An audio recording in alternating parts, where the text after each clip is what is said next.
Hey everyone, welcome back. It is my third attempt to make this video. Hopefully this time we'll get it right. Anyway, every time I post any content regarding elegance, regarding a more sophisticated style, a debate always pops up in the comment section. People always ask me, but isn't elegance a little bit boring? Isn't it kind of repetitive, monotonous? And I get that worry. I mean, when we think of elegance, the people that come up in our heads are Kate Middleton or Grace Kelly, Jackie Kennedy, maybe even Amal Clooney. So that very classic, traditional elegance that to some might be not very exciting. Well, I am here as the unofficial ambassador to elegant style to tell you that no, elegance does not have to be boring. In fact, elegance is kind of the basis to a lot of non-boring style, and when done right, can elevate any type of fashion or aesthetic choice. The most frequent questions that I get are: one, how to look young while looking elegant, because you are afraid of maybe looking a little bit older than your age while trying to achieve that sophisticated look. Second, many of you ask me how to take advantage of trends, how to look a little bit cooler, a little bit more contemporary while still being elegant. And third, many of you ask me, how can you be sexy, how can you be attractive while maintaining an elevated appearance? Anna Bay here on YouTube has a very interesting, very insightful video that I will link here down below if you're interested in watching that. She basically points out 5 profiles, 5 types of elegance that she sees in her day-to-day that range from the more classic elegant to a more fashionista one, the more romantic and feminine to something a little bit more sexy and sultry. It's really interesting, highly recommend you check it out. But to make something a little bit more different from what Anna has presented to us, I thought we could go over some practical examples. So actually analyze some looks together, either on me or on some very inspirational women who follow these types of profiles. And hopefully this will inspire us to remain elegant, but get out of the box, kind of think outside of those comfortable guidelines of what elegance can be about. So let's get to it. Conundrum number 1. How to look elegant if you're young. I get the anxiety, and I know that maybe looking at traditional classic elegance, it might seem a little bit more advanced in terms of age, and we do not want to look older than we are. I completely get that, but at the same time, it must be very difficult to be young nowadays and be always in contact with those images of perfect models on Instagram, always half naked, or on the other polar opposite, people just walking around dressed in sweats and pajamas and thinking that that is the cool trend. It's really hard to not feel left out. So I will point out a few tips and tricks and something that in my experience helped me find my personal style. First, very important thing that I believe would help a lot is balance. What do I mean by balance? In this example, I am wearing a dress that is a little bit shorter, not what I usually go for, but I just wanted to demonstrate it to you guys. It is a print dress in a very beautiful cobalt blue mixed with some white. So that color combination is already a little bit more classic and elegant. But the shorter dress makes this a little bit fresher, a little bit more vibrant, a little bit more youthful. The fact that it is in a flowier fabric also helps with not being too attached to the body, not being too revealing. It has longer sleeves, so you're covering the upper part of your body while revealing a little bit of your lower part. And I finished this off with some block-heeled sandals because I do think that we have this automatic, especially when I was younger, I did have this impression that to make something chic, you just add heels to it, right? Wrong. You don't have to add stiletto heels to everything. In fact, I do think it's chicer if you don't. So in this case, you do get a little bit of height from that block heel, but you are not overdoing it. You are not trying too hard. This is also the perfect moment to explore, to try out, to make a lot of mistakes, because there is no other way of finding your personality and of finding your personal style without taking those risks.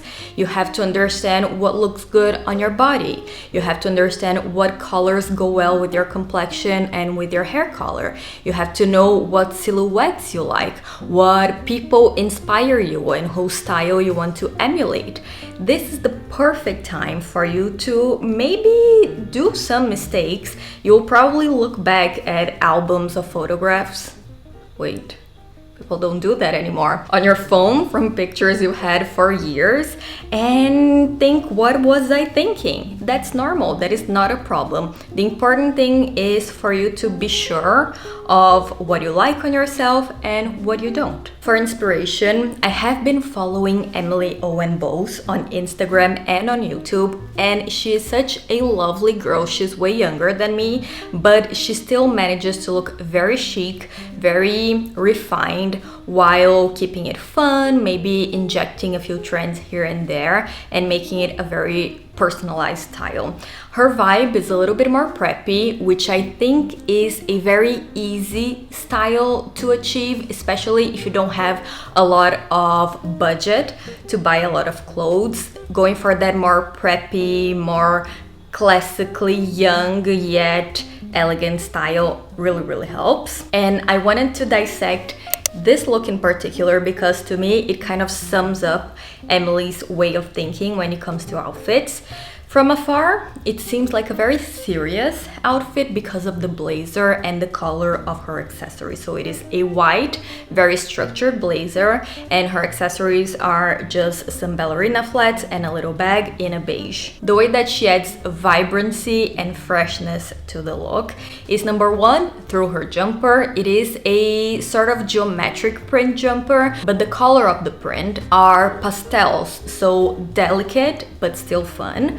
And then she goes for a pair of jeans. If she went with a pair of maybe suit trousers or a pencil skirt, it would age the look, but the jeans just add that cool factor. I love that they are not too ripped. I love that they are more structured in fabric, so it's not a skinny jean, it's more of a straight cut with a heavier fabric, and she looks divine. I love her style and I highly recommend you to give her a follow if you want to look fresh, young, but still extremely elegant. Conundrum number 2. How can I take advantage of trends? How can I look cool while still maintaining an elegant appearance?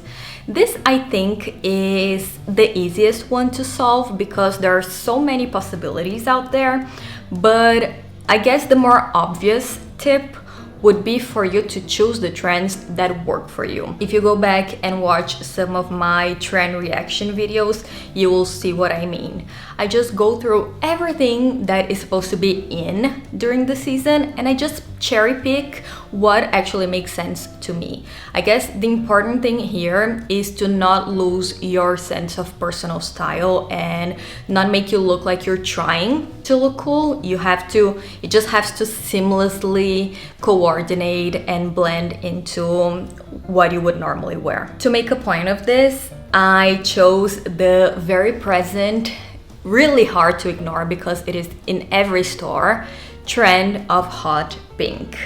It is a beautiful trend, but it is very easy to err when it comes to these bright tones. So what I did here, I went for the trendy color, so the hot pink, but I opted for a shape and a cut of a dress that is a little more in tune with my aesthetic. So more classic, the higher neckline, the little bow around the waist, the skirt and the length very flattering and very feminine. And you can do this with any trend that you like. For instance, last season, I remember that a very popular trend were the little bags that look very architectural, had this more interesting design to them.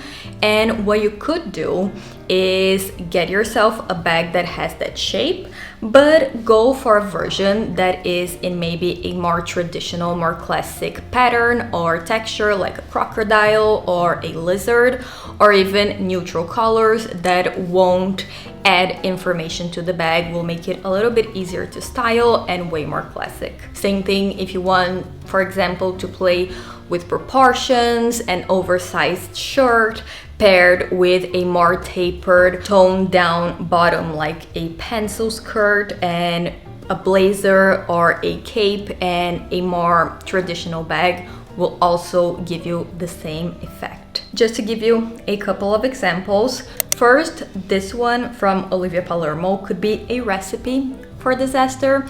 It is a cord of a knit jumper and some white leg pants in this beautiful camel color. If you pair this with different accessories, maybe a different hairstyle, it could look very hobo, very fast.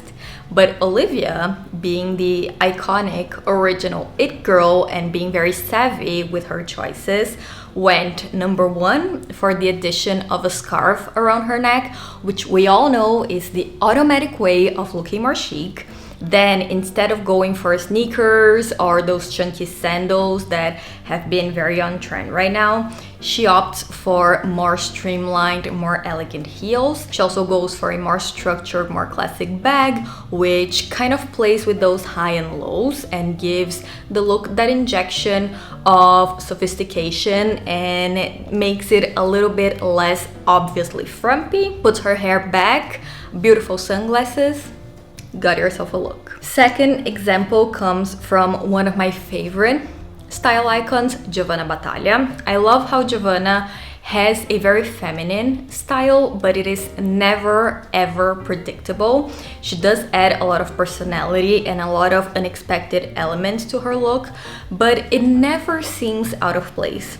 In this case, again, a look that could very easily go wrong, but the tiny choices that she makes this a very successful one. First, she's wearing this overcoat in a sort of canary yellow that is a color that might be hard to pull off, but the fact that she combines it with this camel jumper and with a pencil skirt that is in a more mustardy yellow sort of tell a color story together that is very interesting but very coordinated. Also, the fact that she's mixing different textures, so the coat has this sort of crushed velvet finish, then the jumper is a very luscious, very comfy knit, and then for her pencil skirt is a sort of tapestry, maybe jacquardish fabric that also adds interest to the look.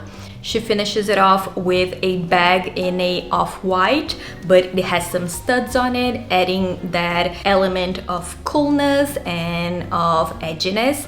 And her shoes are just divine with the little pom-poms in this beautiful blushy rose shade that complements the yellows very well.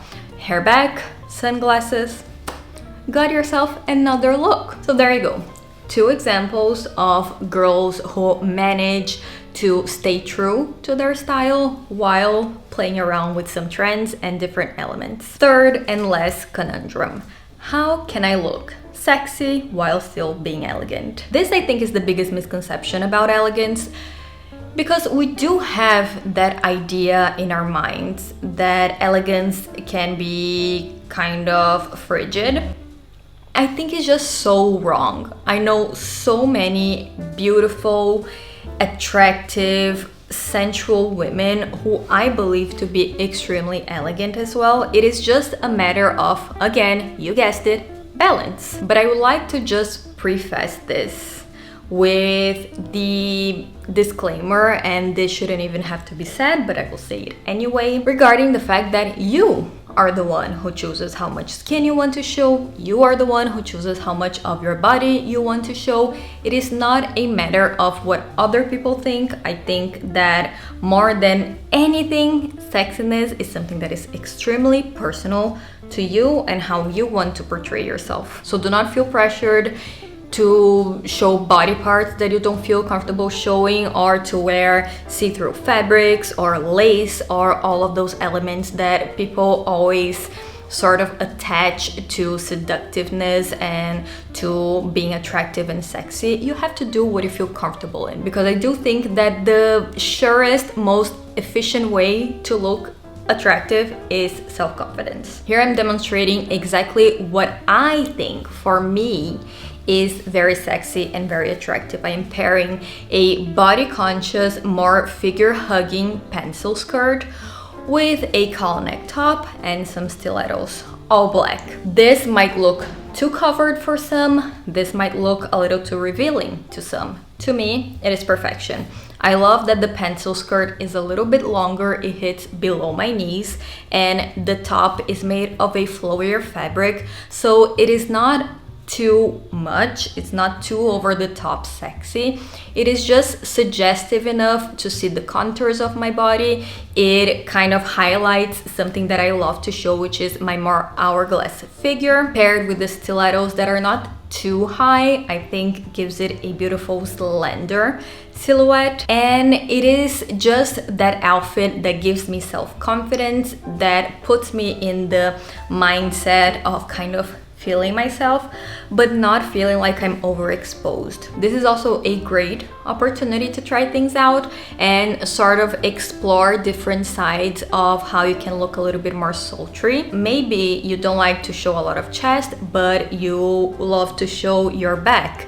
Maybe instead of wearing micro skirts, you would go for a longer skirt that has a slit, so you see a little bit of leg, but not too much. Maybe going for high heels that are not as high as you would imagine. Maybe if you go for those 10-inch heels, you will fall on your face, but if you go for a 7 or 8-inch heel, you will just add beautiful movement to your body.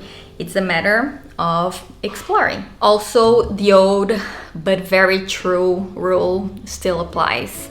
Compensate. If you're showing a lot of décolletage, for instance, cover your legs, and vice versa.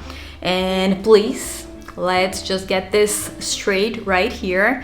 Wear the right undergarments. I cannot stress this enough. I cannot tell you how much I hate when I feel like people can see the color of my underwear, or if through a certain light you can get the perfect silhouette of somebody's body.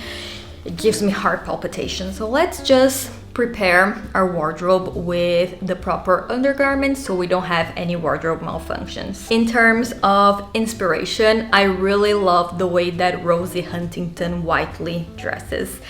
I know you're gonna say that she's a model, she is perfect, she has this sculptural body. True, but still the choices that she makes are very smart. When she is in her day-to-day, she balances out a lot of her more sexy choices with more looser, cooler ones. Here she's wearing a crop top, but she balances that out with an oversized blazer and some jeans. So kind of goes hand in hand with the second conundrum, which is how to look cool with trends, etc. Here I think she does a marvelous job. If you like showing your midriff, for instance, you can cover yourself a little bit more with a third piece and add some stilettos. You still look glamorous, you still look feminine, but not like you are just desperate for attention. And here she's pairing this very edgy, very attractive pencil skirt, which seems to be in a leather, with a chunkier knit, and her hair is up in an updo. So again, those elements that compensate each other and that just make sense together, even though they don't belong exactly to the same family of style, they still manage to get themselves working together. And if you want to really look like a bombshell, I think Rosie has some great outfits for special events, evening wear. She goes to a lot of red carpets, so maybe that is not the reality for most of us, myself included, but I think we can take a few elements here and there to make a point. First off, I think it's so beautiful how a flat-chested girl can wear a V neck that is very low and still look extremely beautiful, feminine, without boobs popping in your face. I think that is a gorgeous look. This dress to me is a dream First, I adore the way that it is constructed, almost like a tuxedo. So it adds structure. It's not just a slinky nightgown. It's in a beautiful creamy ivory shade, which is very complementary to her skin and her hair. It has a plunging neckline. It has the slit on the leg, but it does cover the other parts of her body with the longer sleeves and no details on the back. So very thought out, very balanced, and just very flattering, and still extremely sultry, seductive, and sexy. So this is it, everyone. What do you think? Do you have any other tips, any other suggestions to these conundrums? Maybe some solutions that I didn't think about. Do you have any conundrums yourself regarding elegance and elegant style? Let me know down in the comments below. Hopefully this has inspired you in some way. I myself feel like I am in a bit of a rut when it comes to elegant style. I feel like I'm playing it a little safe, so I really had fun on this video, kind of playing around with different pieces that normally I wouldn't consider. Maybe you guys can keep me on check. Maybe if you see that I'm wearing always the same thing, kind of a little bit repetitive, monotonous, you can tell me off in the comments and I will make sure to get out of my comfort zone and actually wear things that are interesting and have fun with fashion, because that's what it's all about, right? Thank you guys so much for watching, and we'll see each other again next time. Bye!